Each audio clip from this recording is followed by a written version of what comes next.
Good Sunday morning to all Raider Nation and football fans. This is the Sunday morning Pillaging show with me, Chris4Raiders. Jason, Raider Nation Jason will be here shortly. He's working with Amara, and putting her to sleep and stuff. But anyway, we got a special show for you today. If you saw the thumbnail, we have a special guest. So without further ado, let's get this show started.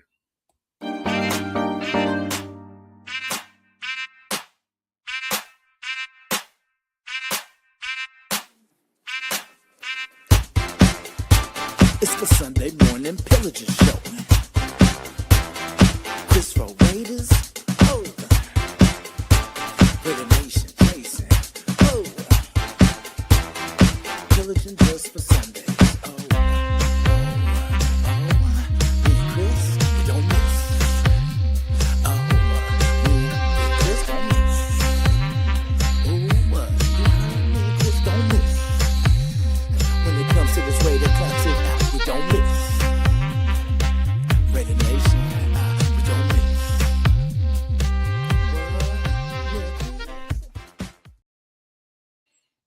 Yeah, welcome back.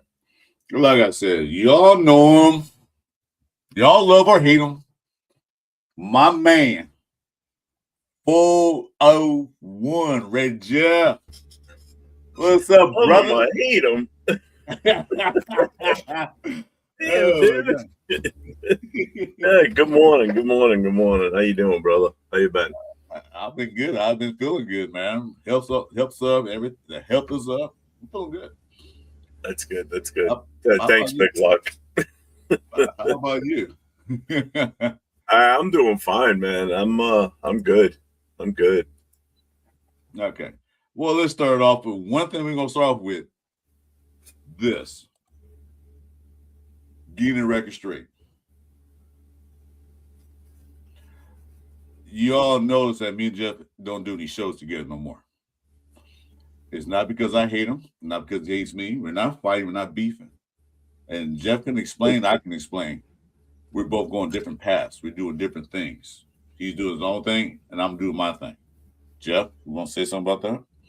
Yeah, I mean, because I get asked a lot what happened to you and Chris and everything, and we just, first of all, the Friday night show would run its course. So we decided it was a mutual agreement. It wasn't like I stepped in and said, I'm killing it, or Chris said, I don't want to do it anymore. We both agreed. It was getting too chaotic on Friday nights, and we just felt like it was time. We did that for a year. That show went on for a year, so it was time to change paths. And for me, I wanted to go on Friday nights and do more of an NFL-based talk with all 32 teams involved, instead of just Raider content. So I'm trying to expand my portfolio, basically. Then Chris wanted to do something a little bit different. He took a break for a little while also, too, on top of that. And, it was mutual. We both agreed. It wasn't like, I said, screw you, I don't want to do shows with you anymore, or Chris got mad at me or whatever. We just decided it was time to kill that show and trying to move on. I mean, the other shows were already going to go on hiatus anyway. Monday morning quarterback season was over. The Saturday night show, that was pretty much made to talk about the games on the, that are coming up the next day on Sunday, or talk about the game from the previous week. And, it was time for that show to end anyway. We were taking hiatuses on both of those. So at the same time, we both shifted gears. So we're good. Yeah. Just let you know. We still talk all the time, so it's not like we ignore each other. Chris talked to me the other day, and I gave him a bunch of tips on things to do to, help him out with his channel and everything too. So it's not like I bailed on him, so we're good. Well, like I said, the show I did with Jason, you guys saw it. I was having a mini stroke, didn't realize it. And I said, let me put this to rest for right now, because I don't know if it's a stress from the show or stress from everything else in life. I couldn't sit there and have a stroke in my shed and my wife know where I'm at. So I told Jeff, I said, Jeff, I'm done. I got to take a break. I got to go. And you saw the clip, me saying that. So like I said, it wasn't like I was mad at Jeff. I was just like, and then plus the season pissed me off too on top of that. but that wasn't the cause of the stroke, I don't think. But anyway, so just let you know, this is my man right here. What for him, I won't be here. He one got me. He set me up for YouTube. So why would I be mad at him? No reason. No reason at all. So I was gonna get that clear the air. We're not beefing. I'm sure Jeff will be on my show now and then. Maybe Jeff had bought me on the show now and then, but it's not like I hate you, man. Get off my air. No. Yeah, exactly. I'll get off your turf in your situation. Aha.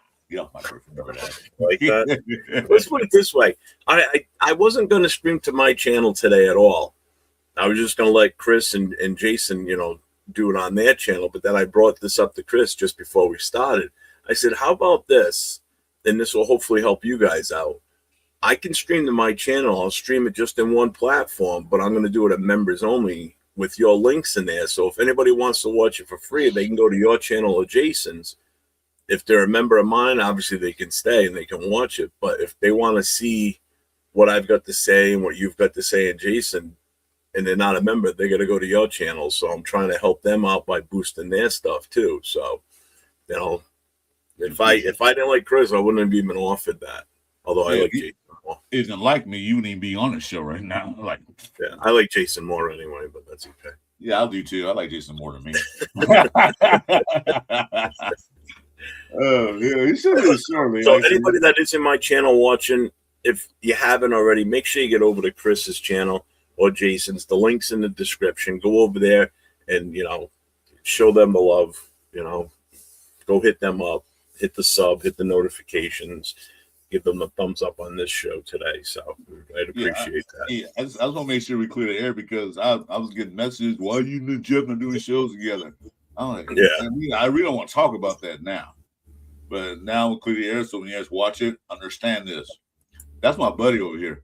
One for him, I wouldn't be here. He set me up. So we got that straightened out, clear the air. Any questions, hit our comments, and we want some more to talk about, we can. But right now, any questions or comments, piss off. We're two old angry men, so. Two old grubby bastards. Okay, that's enough of that. Let me get to the chat. You know how we do. I'm sure you do, Detroit God. Let's get to the chats. Let's get to the chats. Oh, Jack's in the building. What's up, Jack? My man. Jack. Let's see. Detroit Gods in here, also known as Damon Johnson. What's up? Big Luck 138. Hey, welcome to the show. What's up, Big Luck? And my boy P and Mark. What's up, Mark? Oh, here we go. Here we go. Here we go. Here we go. Here we go. Wait a minute. Let me get it. I just lost it. I got it. Wait a minute, I got you. Give me a minute. There it is.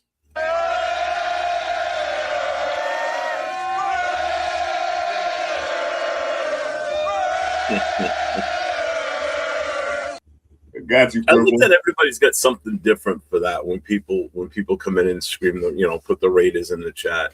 Because if everybody had the same one, it'd be freaking boring, So you got a new member. Jason Marshall became a member of your show. Thank you, Jason Marshall. I appreciate that. Now make sure you guys get over to Chris's and Jason's channel though too, and if you haven't already subbed. But thanks, Jason. I appreciate that. Yeah. So I wasn't doing this to gain memberships. I was doing this basically to help promote them and get their channel going a little more too. Especially Chris's. Chris is right there, man. He's less than 100 away from that 500. So yeah, I'm getting there.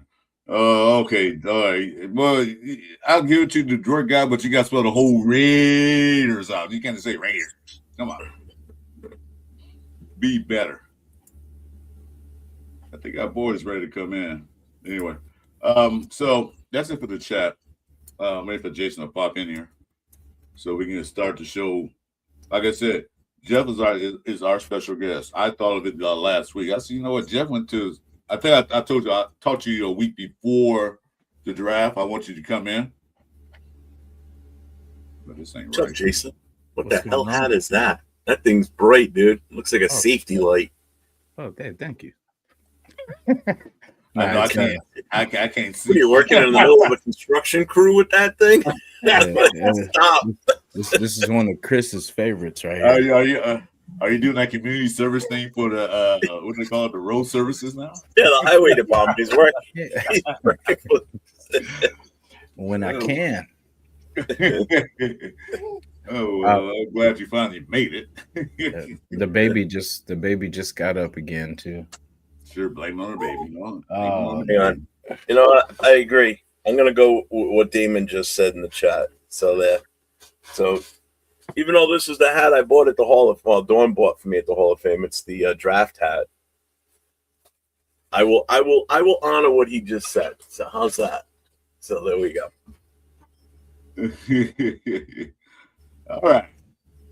So, as I said, we cleared the air. We're good. Yeah. Then the next order of business is this. The reason why Jeff is here because he owes me a favor.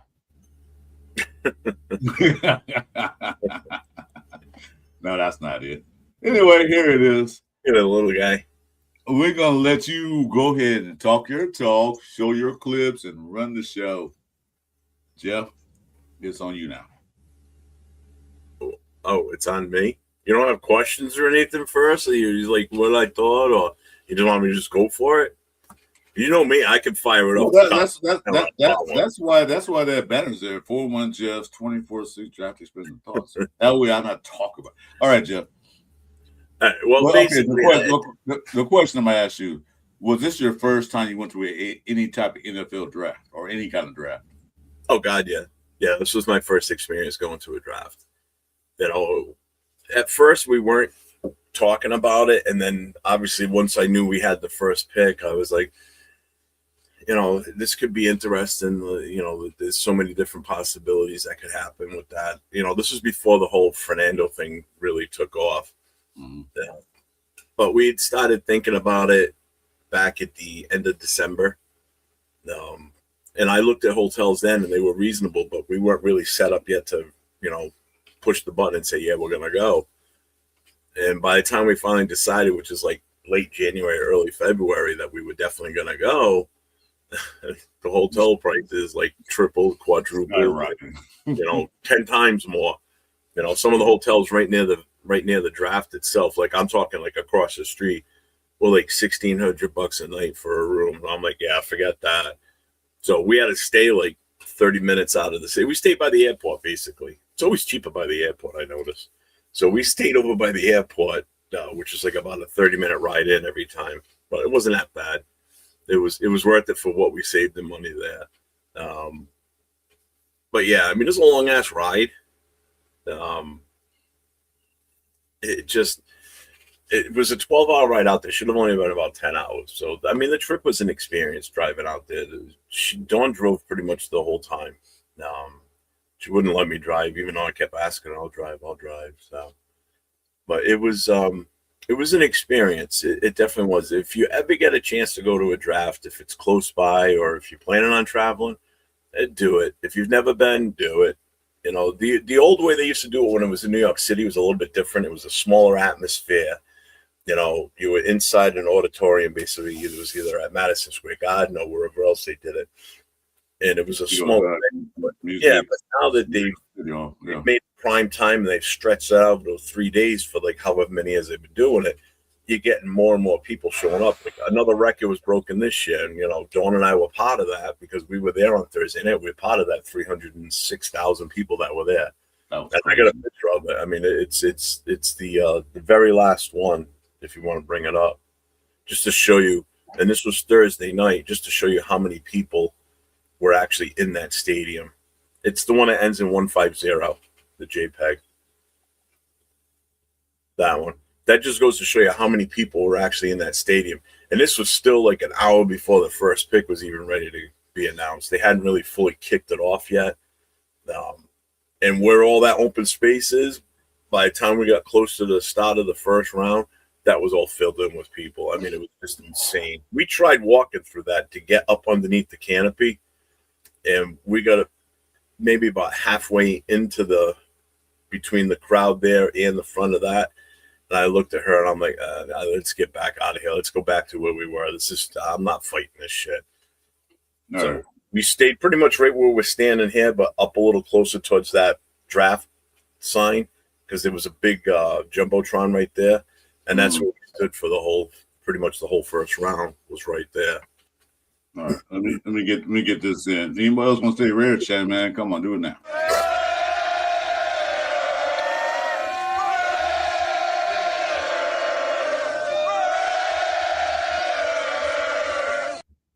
Yeah, because okay, another guy came in. What's up? Welcome to the show. No, I'm not a Southie, but I live in New England. I'm in Rhode Island. And anybody that doesn't know what a Southie is, that's a section in Boston. That's a lot of times they have a very distinct, different accent, even in the city of Boston. If you're a Southie, so is that where Ben Affleck's from, the South or something like that? Yeah, I think so. Yeah, he is. And Matt Damon, I think they're all from that area. Bill Burr's from Boston too. I don't know if anybody knows him, the comedian, but he's awesome. Yeah, no, it was actually higher than that. It was over 800,000 in total. Yeah, the final number was like over 800 and something thousand people. So, that's crazy. Yeah, that's a lot of people. I mean, 100,000 people is a lot. I've seen 100,000 people before, but I could imagine 800,000 or 600,000. That's crazy. It's nuts. It's absolutely nuts. I've never been in a crowd of that many. Obviously, in a crowd of that many people. I mean, I've been to football games, but again, at the most, you're talking anywhere from 60 to 80,000 fans in the stadium. That's different. That's a different experience. And again, you're experiencing your team representation and the other teams. Two teams here. You just had fans from all over the globe. From pretty much every team possible. And I saw Jason's question, what team was out repping? It was definitely Pittsburgh. I mean, they're in Pittsburgh. I mean, you can see it here. Look at all the Pittsburgh Steelers jerseys in this photo alone. Who came in second? I'm not being biased, but I'll tell you what, there were a lot of Raider fans there. I saw a lot of 15 jerseys with Mendoza on them, Mendoza T-shirts, Howie Longs, Art Shells, Ottos. I saw them all pretty much. I saw Bo Jackson, a couple of those. I saw Marcus Allen's, Woodson's. I mean, you name it, we saw it. Primarily with Howie Longs, if anything. Howie Longs or Mendoza's. As far as other team representation, the Jets always come strong to the draft. If you watch any of the past drafts, the Jets are always like one of the top ones. Because they're nuts. They're absolutely crazy fans. And, they're absolutely whack jobs. They were pretty well represented. Believe it or not, Philly fans. There were a ton of Philly fans, a ton of Cleveland. But it makes sense because it's closer too. A ton of Cleveland Brown fans. I can tell you who was the least represented because I saw very, very few of them. Chargers fans, for sure. I hardly ever saw a Charger jersey or T-shirt. And New England Patriots, there were not many Patriots fans there. The most I saw at one time was on day 2 when we sat inside the stadium and watched the draft from in there. There were 3 guys sitting behind Dawn that were all Patriots fans. So that Patriot fans there weren't that many there. I'm trying to think of who else was there. There were a lot of Cardinal fans, Cowboy fans. Obviously, they're everywhere. They're pretty much like us. We travel well. They travel well. We travel well. So I will tell you this. I think if Mendoza was there on day 1, because I know a lot of people canceled their trip because he wasn't going to be there. Mm-hmm. If Mendoza would have been there, we would have without a doubt, would have been the second most represented team there. No problems. And that's my next question. So how did you feel once you got everything organized, the trip and all that stuff, come to find out Mendoza won't be there? How did you feel about that? It didn't faze me. That wasn't going to stop me from going. I you know what it is? It's not so much going there and seeing the players, because I mean you got to think about it. Your chance of getting inside that covering, you don't have that good of a chance unless you got there at 12 o'clock when they opened and you were able to finesse your way through the crowd and get up into the front. That's the only way you're getting inside that area. We didn't get there at 12 because I wasn't going to spend almost 12 hours standing up walking around all day. You know, it was 80 something degrees that day. I'm in all black. You know, I'm taking a beating from the sun. All the walking, it was just brutal. It didn't faze me. I went there for the experience. I didn't go there to see him or anybody else that got picked. You know, they're college kids. It's not like I was going there for like a Hall of Fame induction ceremony type of thing. If it's a couple of Raiders going in, that's a different thing. But this is the draft. I wanted to experience the whole being there in that moment when these kids get there. You know, they get their lives changed basically. You know, they're going from the college level to the pros, and hopefully, you know, everybody's goal is to go or finish up when their career's over after their 5 year. You know, after 5 years after, is to end up where I ended up Saturday at the Hall of Fame. That's where everybody wants to go. So you get to see these kids start their dream. You know, so that's the exciting part for me. And just being there amongst all these different fans and not just Raider fans, you know, getting to see what their customs are, get to see how they celebrate things. So I was kind of there for different reasons, you know, and that's what I liked about it. And that's where I had so much fun was I had so much fun interacting with other fans. It wasn't even funny. That was just the icing on the cake, you know. Another picture from me. We added to the stage. Yeah, there we go. There it is. So there's a 10-foot tall Severe. Yeah, he's tall, man. You got to know. We saw him base for last shot. It'll break my neck. And then 805 there, and then Chris. Yeah. So. Yeah. And this was Thursday night. This was night one.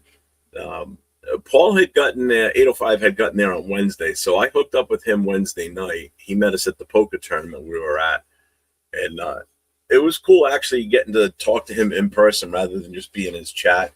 To actually, you know, we were sitting there talking ball, you know, just having a great conversation, talking about everything in general. And, you know, it was just cool to have that interaction with him. And then when the four of us were all together, you know, it was there at the draft itself. So they all came in, and they were all already been drinking for a while. So we didn't really get a chance to have that much conversation at that point because of just the excitement and everything going on at that point.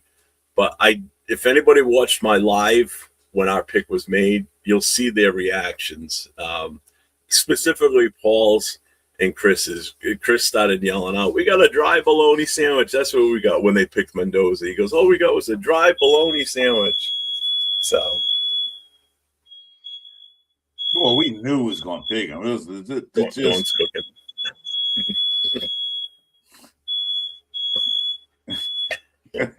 You okay? Well, you used to be a fireman. You should have ran up there like, yeah. No, because I know it's not good. The detective's in a bad spot in this house. It sucks.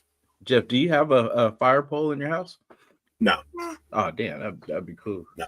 You pull the whole slide down, you know what I mean? We didn't even have one at the station. Oh, damn. Nah. Yeah. Well, you know who's going to pick Mendoza. That was obvious. And the thing that would piss me off, not piss me off, but kind of like what difference does it make? When Mendoza said, "I'm going to stay with my family and friends at home. I'm going to celebrate with them." Because, you know, the draft is chaotic. They got that green room. You're sitting back there. Well, you've been the first one picked. But he's still sitting back there. Then when it's over, I don't know where they go when it's over. But he decided to celebrate with his friends, his family, and all the support he got. And I thought that was cool. And also, I noticed, were you there on day two? Yeah, we were. I noticed that the green room was pretty much empty on day two. I don't know if you saw that, but the second round, it was. See, you gotta remember what you see on TV obviously is going to be different than what we see. So what they show you on TV, even on the jumbotrons, they're not showing us the same thing. We're seeing constant images of the crowd and all that. So again, the view you get from home is different than what you get there in person. So, no, we didn't see any of it. It was pretty cool that Millen carried Willie Brown. Yeah, he did that. I think he did. Was it last year? He did the same thing. Oh, pretty much every Raider play that's come out since Willie Brown has passed, yes, has said the same thing too in honor of Willie Brown. about Say the it's thing. always No, the second round. yeah, they've always carried that torch for that, which is awesome. I love that. Yes, that's a great tradition that we have. Yeah, Red Nation have. yeah, no one else does. And that all started with old man Willie Brown, man. Rest in peace, brother. Yeah, rest in paradise, yeah. But I know someone else asked, I think it was Jason Marshall, asked if I will go again to DC into 2027. We're already talking. Dawn and I have already planned. You know, we've already been talking about it. We've already started researching hotels because I want to get in on the hotel thing now. I don't want to wait. Yeah. No. Yeah. Book it now. Yeah, I mean, and the difference is DC is such a different city from Pittsburgh. DC is extremely easy to get around in. They've got a great subway system there and everything. And I've been to DC a few different times. So and they're going to do it on the National Mall. So it's going to be between the Washington Monument and the Capitol building. So they're going to have a huge space to do this in. You know, so it's going to be a different atmosphere for sure. So I definitely looking forward to going to that. And it's a shorter ride too. It's only about an 8-hour drive from the house. Yeah, I think well, of course, I didn't go drafting when they had it in Vegas because that was a COVID year. So it was like, yeah, no, it's sketchy. And one day I would like to go when it's in the area, like if it's in LA, Vegas, somewhere like that. While I plan, I want to go. But to stand around 300,000 people gotta be an experience of its own. Like, Jesus. Oh, yeah. Yeah, it definitely is. There's no choice about that. Would I do it again? Yeah, but I would probably try and fly. That drive sucked. Yeah, you know what? I've driven to Buffalo before, and it's the same thing as driving to Buffalo. It's just all farmlands, but Buffalo's flat. At least driving out to Pittsburgh, it's all like rolling hills and mountains and everything, so it's a little bit more scenic. The Buffalo trip sucked. That was just farm after farm, and then all it's like, oh, we just drove through Rochester. Oh, you mean those 3 tall buildings back there? Yeah. Oh, shit. This guy. Okay. Look, 4 Stooges. Only see. Oh, you're talking about the picture. Oh, okay. James, I'm 6 feet even. So I'm pretty much the same height as 805. Chris is the shortest of the 4 of us in that picture for sure. Yeah, I'm sure too. Like I said, we're going to Bakersfield in 2 weeks, and Trey Tucker's going to be there. And I said, "Ooh, I get a chance to actually look at an NFL player eye to eye." looking down. Yeah, look at him eye to eye, like, "Hey, what's up?" Yeah. So I got another picture of you, right? I'm gonna bring up. That's what I was saying earlier because they showed day 2. And the green room was empty. I think it was only one person back there. I can't remember who it was. But everybody's gone. Because the way the draft seemed like it's going down, that a lot of players will want to stay home with their family and friends. A few first rounds will be there that they know they're going to be first round. But a lot of them now are staying home with their families and friends. So that's why the NFL was pretty pissed off, the fact that, oh, he's not coming. There's no rule saying that he has to be there. Okay, do this right quick. You gotta do it.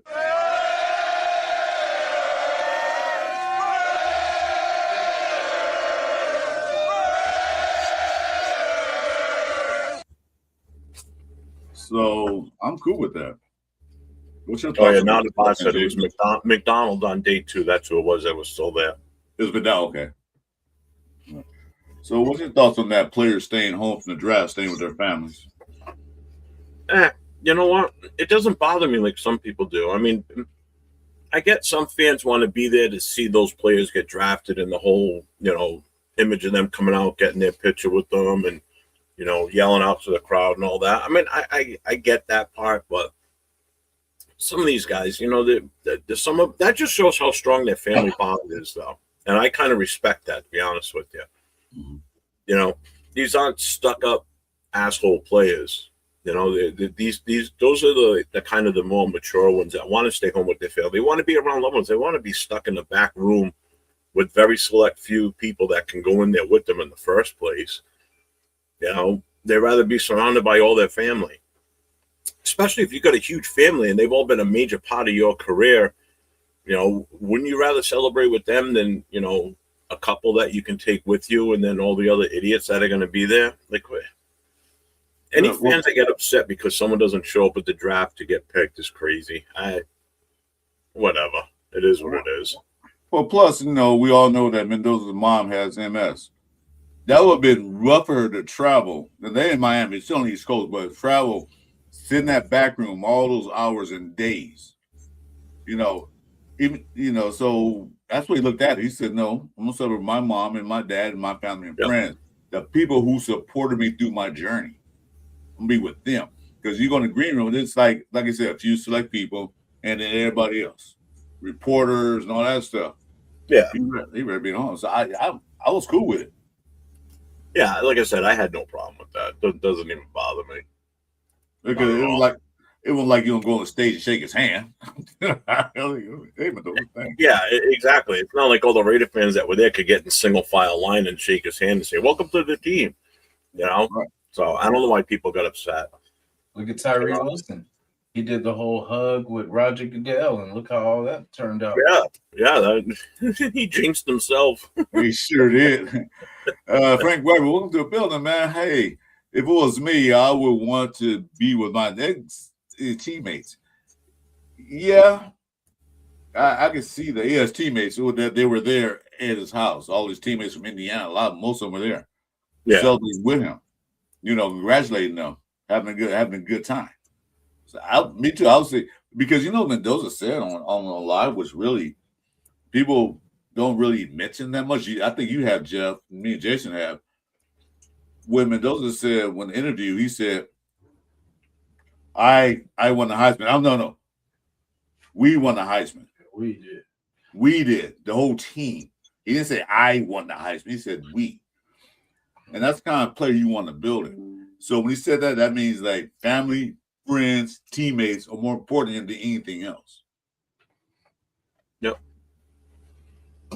Yeah, I agree. I agree with him wanting to be with his family and friends and his teammates, But not for nothing. You won the Heisman. The one time, just soak it up. You won it.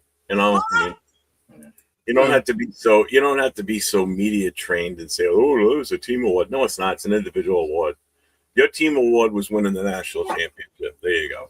So celebrate that with them. Celebrate the Heisman on your own, man. Well, for his teammates, don't be so stiff and it's a team effort and all that.